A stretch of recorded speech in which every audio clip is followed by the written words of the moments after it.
오늘 우리가 함께 은혜 받으실 말씀은 사무엘상 17장 41절에서 54절의 말씀입니다. 41절입니다.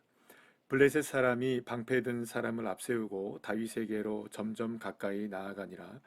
그 블레셋 사람이 둘러보다가 다윗을 보고 업신여기니 이는 그가 젊고 붉고 용모가 아름다움이라.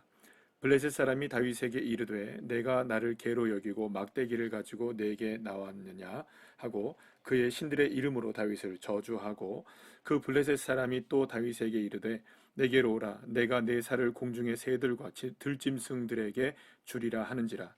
다윗이 블레셋 사람에게 이르되 너는 칼과 창과 단창으로 내게 나오거니와 나는 만군의 여호와의 이름 곧 내가 모욕하는 이스라엘 군대의 하나님의 이름으로 내게 나아가노라.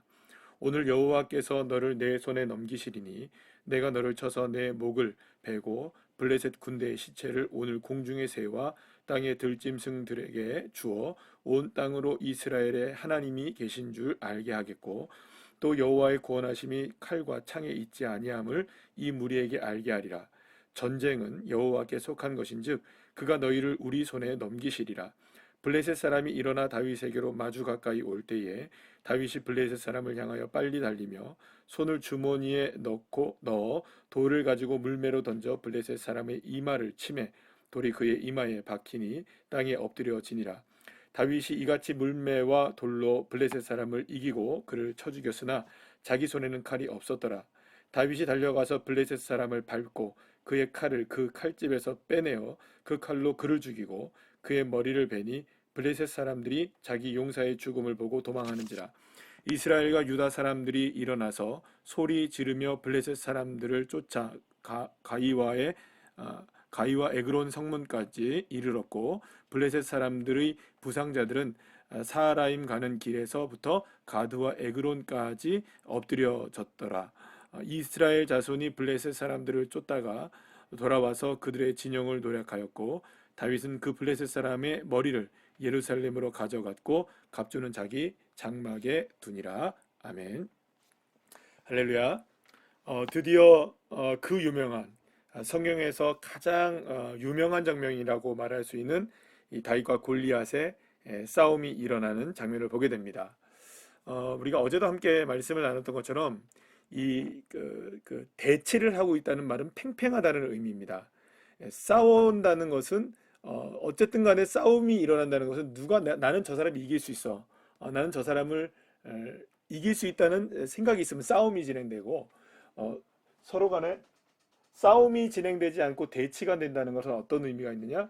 계속해서 이렇게 팽팽하게 서로가 맞서 싸우고 있다는 것을 이야기하는 것이죠. 근데 드디어 이제 다윗이 달려갑니다. 오늘 본문에서 여러분들 보시게 되면 다윗은 48절 말씀에 보면 다윗이 블레셋 사람을 향하여 빨리 달리며 여러분들 누가 달려가는 겁니까? 예, 그렇죠. 다윗이 달려가는 겁니다. 그러면 다윗은 생각할 때 이 싸움에서 누가 이길 수 있다고 생각하는 걸까요? 다윗이 이길 수 있다고 생각하는 거죠. 그러면 왜 다윗이 이길 수 있다고 생각했느냐? 이것이 가장 중요한 것입니다. 다윗은 하나님이 함께 하시기 때문에 이길 수 있다. 왜냐하면 47절에서도 말씀하시잖아요. 또 46절 계속 말씀합니다. 45절, 46절, 47절 계속 말씀하는데 하나님이 함께 하시면 하나님의 이름으로 나아간다. 하나님이 알게 하신다. 하나님께 속한 것이다. 계속해서 누구를 앞세웁니까? 하나님을 앞세우고 있는 다윗이었기 때문에 이 전쟁은 대치로 끝날 것이 아니다. 팽팽하게 될 것이 아니다. 달려가도 이길 수 있다. 나는 반드시 이긴다. 이런 믿음을 가지고 있었던 것입니다. 그래서 결국에는 다윗이 골리앗을 넘어뜨리게 되고 다윗에게는 손에는 오늘 본문의 말씀에 50절의 말씀에 보면 다윗의 손에는 무엇밖에 없었습니까? 물매밖에 없었던 겁니다. 돌밖에 없었던 겁니다. 또 그에게는 칼이 없었습니다. 여기서 이제 중요하죠. 어제도 이제 그 사울이 다윗의 갑옷과 칼을 사용하지 않았다는 것을 우리가 알 수 있었지 않았습니까? 근데 여기서도 칼이 없었다는 거예요. 그러면 그 칼은 누구의 칼로 그 골리앗의 목을 베느냐?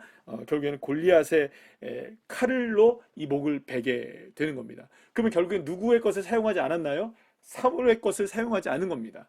이 전쟁은 사울의 신하들의 전쟁이 아니었던 겁니다. 사울의 전쟁이 아니었던 겁니다. 이스라엘 백성들의 전쟁도 아니었던 겁니다. 하나님의 전쟁이었던 것이죠. 그리고 오늘 본문에서 다윗이 뭐라고 고백합니까? 여호와의 구원 47절 말씀 보십시오. 여호와의 구원하심은 칼과 창에 있지 아니함을 무리에게 알게 하리라. 그러면 여러분, 칼과 창의 전쟁이 아니어야 된다면 다윗은 결코 그 골리앗을 칼과 창으로 이기면 안 되는 겁니다. 그럼 무엇으로 이겼습니까? 돌멩이로 이긴 겁니다. 그리고 그 모든 것들이 여호와의 전쟁이심을 온전하게 증명하게 되었던 것이죠. 사랑하는 여러분, 다윗의 승리는 여호와 하나님의 승리였던 겁니다. 여호와 하나님의 전쟁이 되었기 때문에 이긴 겁니다.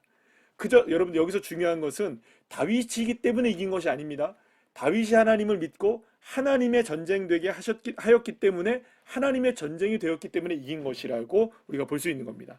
자, 그런데 골리앗을 한번 보시죠. 골리앗 오늘 41절 말씀에 보면 어떤 모습으로 나옵니까? 조그만 소년이 나옵니다. 그런데 이 골리앗은 여전히 방패든 사람이 앞에 있습니다. 그리고 온 몸에 투구부터 갑옷, 그리고 엄청난 규모의 창과 칼을 들고 있습니다. 그러면 여러분, 이 골리앗의 모습을 보면 어떻습니까? 이 거대한 골리앗이, 이 용사라고 하는 골리앗이 방패 든 사람 뒤에 숨는 겁니다. 방패 뒤에 숨어 있는 겁니다. 얼마나 여러분들 안타깝습니까? 얼마나 여러분들 비겁합니까? 얼마나 두려워합니까? 여러분들 얼마나 이 골리앗의 모습이 연약해 보입니까? 여러분들 골리앗이 대단해 보이죠? 그러나 골리앗도 방패 뒤에 숨어야 하는 존재였던 겁니다. 사랑하는 여러분, 골리앗의 실체를 아시기를 바랍니다. 우리가 지금 어떤 상황 속에서 어떠한 모습들로 살아가고 있을 때에 우리를 두렵게 하는 것들이 있습니다. 그러면 그것들의 실체가 무엇이냐를 여러분들 보셔야 됩니다. 그것들도 방패 뒤에 숨어있는 존재들이라는 것. 사랑하는 여러분, 그렇기 때문에 우리가 믿음을 가지고 나가야 합니다. 담대하게 나가야 됩니다. 주님을 초청하고 주님의 전쟁 되길 소망하고, 주님 내 힘으로 안 됩니다. 내 뜻으로 되지 않습니다. 여호와 하나님의 이름을 외치며 여호와 하나님이 이 모든 일들을 주관하신다는 이 믿음을 가지고 나갈 때 우리가 다윗처럼 승리하게 될 줄로 믿으시길 바랍니다. 자, 그런데 여기서 다윗이 그 골리앗에게 이야기를 듣습니다. 어린 아이가 나왔느냐? 그러면서 막 업신여깁니다.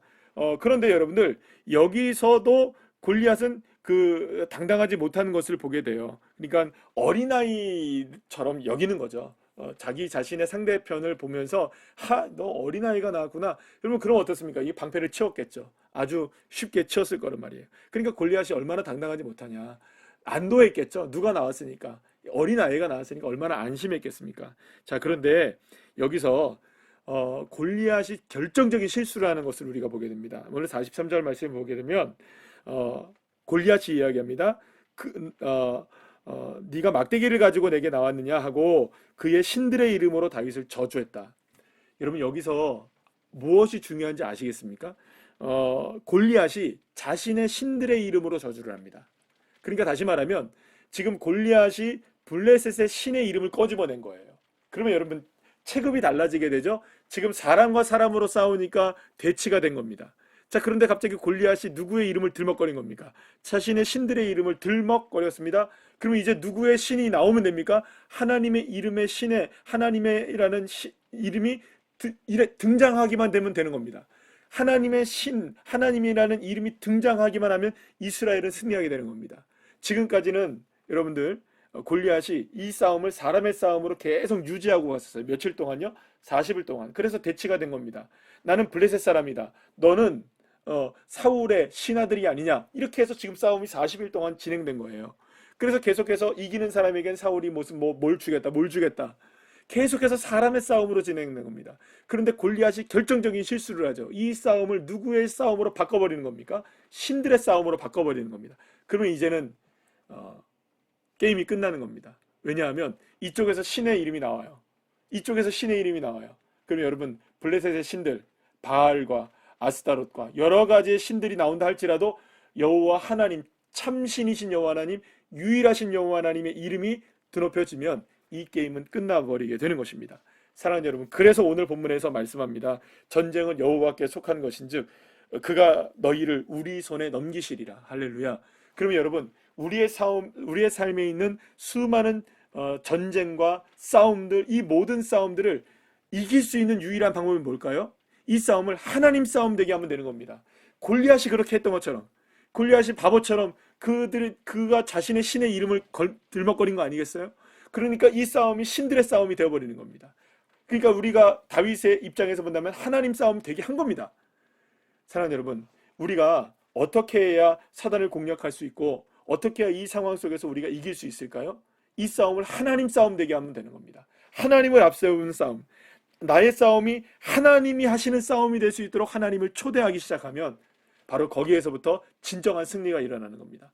우리가 칼과 창이 없다 할지라도, 우리가 여호와 하나님이 승리하시는 승리로 돌멩이라 할지라도 이기게 되는 겁니다. 아니, 돌멩이가 없어도 이기는 겁니다. 여러분, 만약에 다윗이 돌멩이가 있었기 때문에 이겼을까요? 그렇지 않습니다. 어쩌면 이랬을 수도 있겠죠. 만약에 우리가 영화적 상상을 한번 해봅시다. 다윗이 막 달려갑니다. 그랬더니 갑자기 하다가 뒤로 넘어져. 예전에 엘리가 뒤로 넘어져서 목이 부러져 죽은 것처럼 여러분들 그렇게 죽을 수도 있는 것이고요. 뭐 어떤 방법이든지 골리앗은 죽는 겁니다. 물맷돌로 죽은 게 아닙니다. 하나님이 역사하신 것이죠. 그리고 여러분, 우리에게 필요한 것은 무엇입니까? 칼이 필요 없는 전쟁. 싸움이 모두 이길 수 있는 유일한 방법이 뭐냐? 나의 싸움을 하나님 싸움 되게 하는 것. 하나님을 초대하는 것입니다. 그것이야말로 저와 여러분의 삶 속에서 일어나는 모든 전쟁을 이길 수 있는 겁니다. 바로 십자가가 그런 것 아니겠습니까? 오늘 고난주간의 절정 성금요일입니다. 사랑하는 여러분, 십자가만을 바라본다는 것, 예수만을 의지한다는 것, 예수님만이 길이요 진리요 생명이 된다는 것, 나의 인생의 모든 싸움을 주님께 맡기는 싸움입니다. 우리의 모든 인생은 십자가로 향하여야 합니다. 그래서 십자가를 통과한 인생만이 진정한 승리를 맛보게 되는 것이죠. 사랑하는 여러분, 오늘 하루의 삶 속에서 그렇게 예수 그리스도를 온전히 집중하고 주님만을 바라봄으로 나의 싸움이 주님의 싸움 되어서 온전하게 주님으로 인하여 구원의 기쁨을 누리는 주의 자녀들 한 분 한 분들 다 되시기를 간절히 축복합니다.